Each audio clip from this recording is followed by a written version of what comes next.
जय हिंद प्यारे बच्चों। आज हम लेके आए हैं क्लास 10 की जो हिंदी है वाली उत्तर पुस्तिका है, उसके जो प्रश्न है पिछले साल का 2022 का आया हुआ प्रश्न है, देख सकते हैं।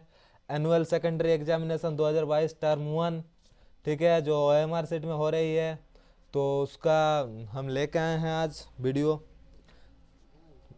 तो इसमें आप निर्देश तो देख सकते हैं, पहले भी वीडियो आप देख चुके होंगे, उसमें निर्देश हम बताए हैं।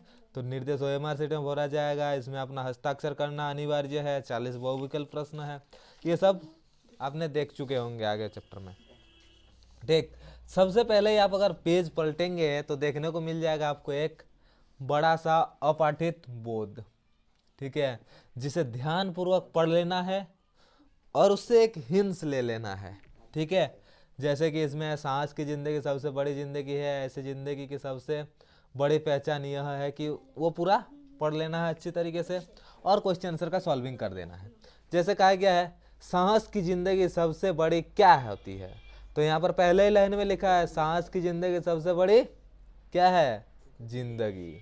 ठीक, जनमत की अपेक्षा करके जीने वाले आदमी दूसरों की आलसी क्या होता है।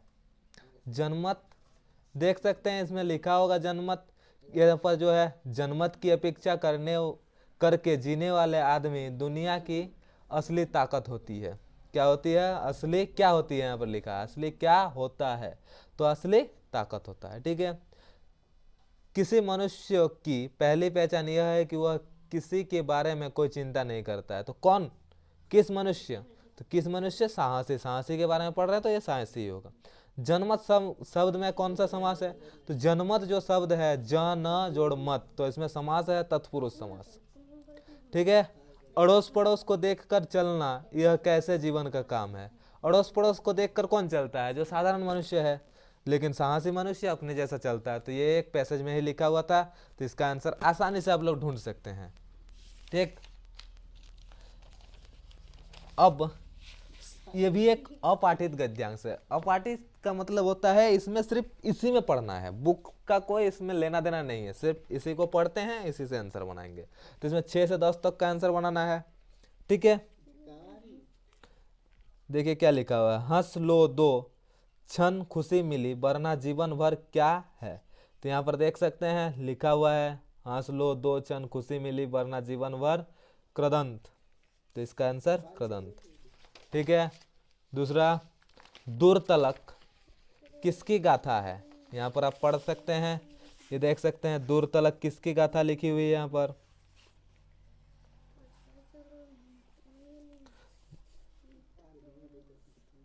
यहाँ पर दूरतलक धरती की गाथा, किसकी गाथा लिखी है, धरती।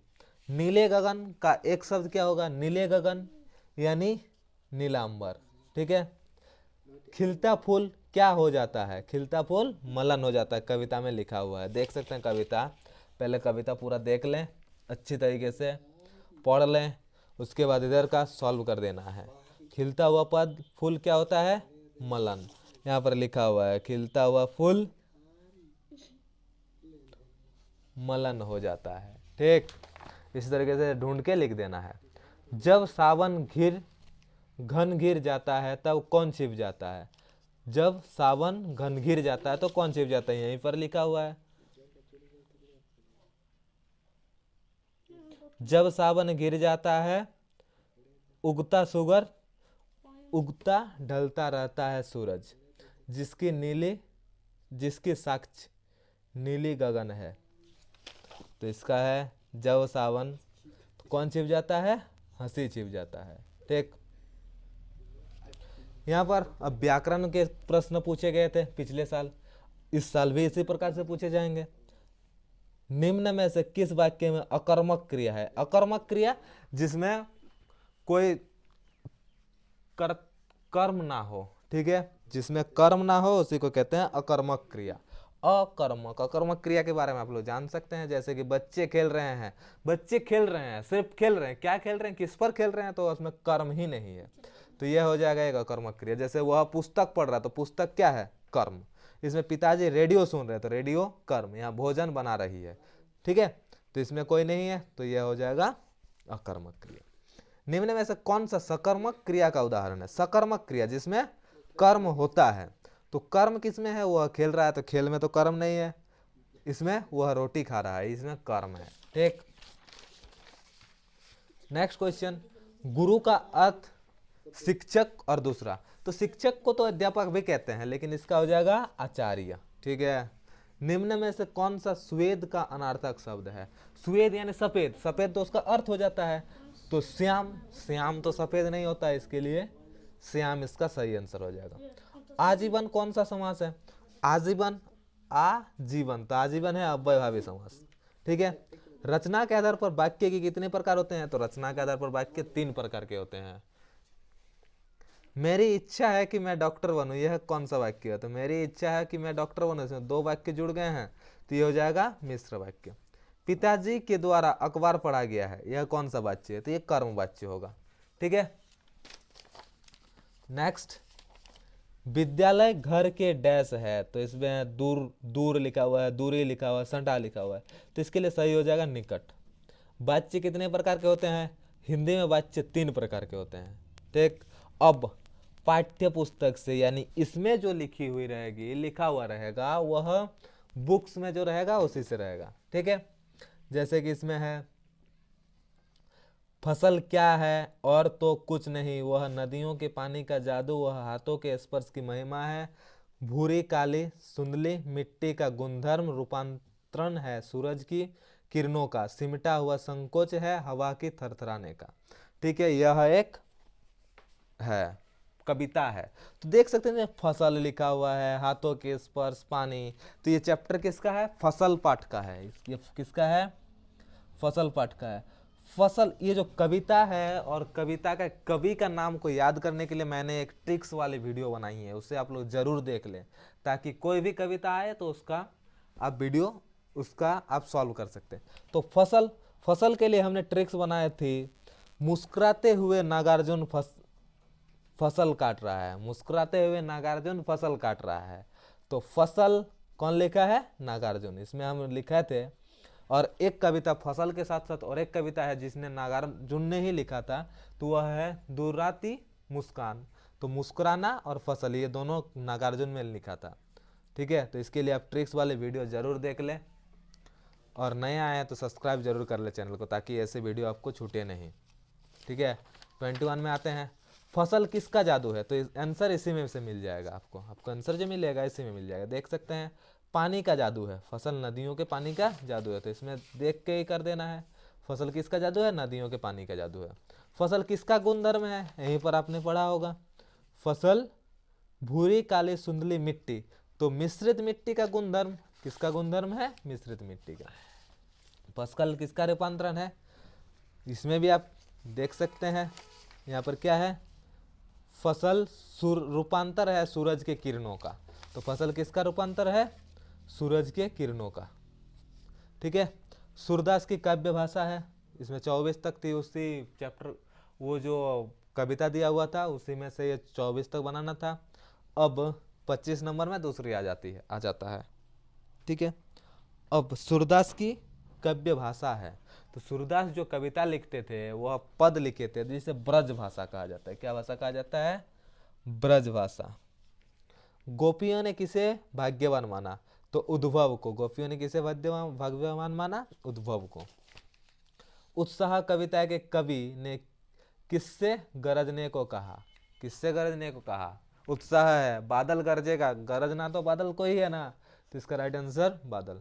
विकल विकल उमंग थे, विकल विकल उन्नम थे, उन्नम पंक्ति किस कविता का है? ये जो विकल विकल उन्नम उन्नम, ये तो था उत्साह कविता का। किसका था? उत्साह। और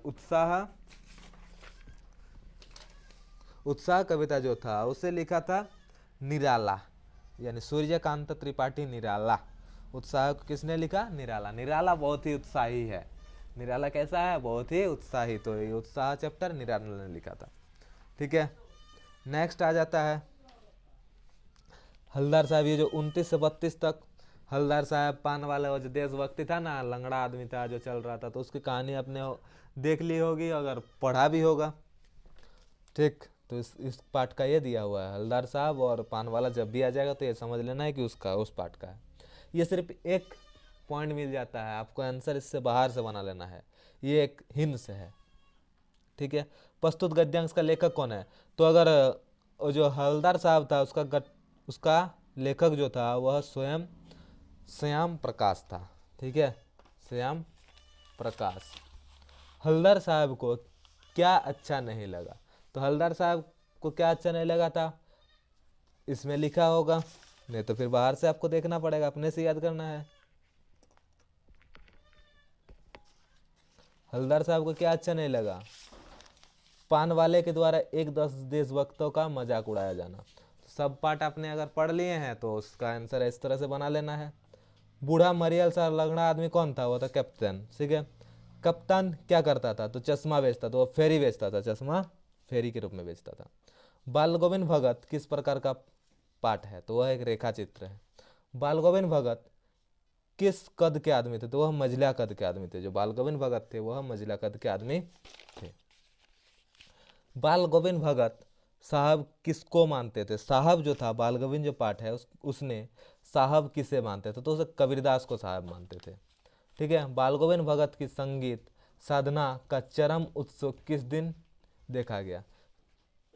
तो जो बाल गोविंद भगत पाठ था उसमें जो बेटा मर गया था, उसकी बहू को जाने बोले थे लेकिन वह नहीं जा रहे थे, तो वह वाला पाठ है।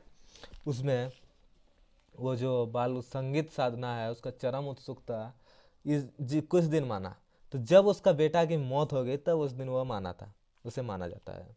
ठीक है, ये कविता है जिसमें 37 से 40 तक लिखना है, पाठ है। ठीक है, जब कोई माइक हुए अचानक पकड़ा जाता है तब उसमें लाख छटपटाने पर भी चुल्लू कड़वा तेल हमारे सिर पे डाल देती थी। वह जो एक कविता पाठ है उसमें से लिखा हुआ। तो पाठ, तो उसका लेखक का गद्यांश कौन है? शिवपुरजन सहाय। इसका गद्यांश का लेखक शिवपुरजन सहाय। ठीक है, अब आ जाते हैं 38। कड़वा तेल किस तेल को कहते हैं? तो कड़वा तेल सरसों के तेल को कहते हैं। लेखक की माँ काजल कहाँ लगाती थी? लेखक की माँ जो है वह काजल नाभि और ललीर पर लगाती थी। ठीक है, लेखक किसकी गोदी में शीशक से बाहर निकलते थे? तो बाबूजी के गोदी में। ठीक है, इसका राइट आंसर हो जाएगा। ठीक,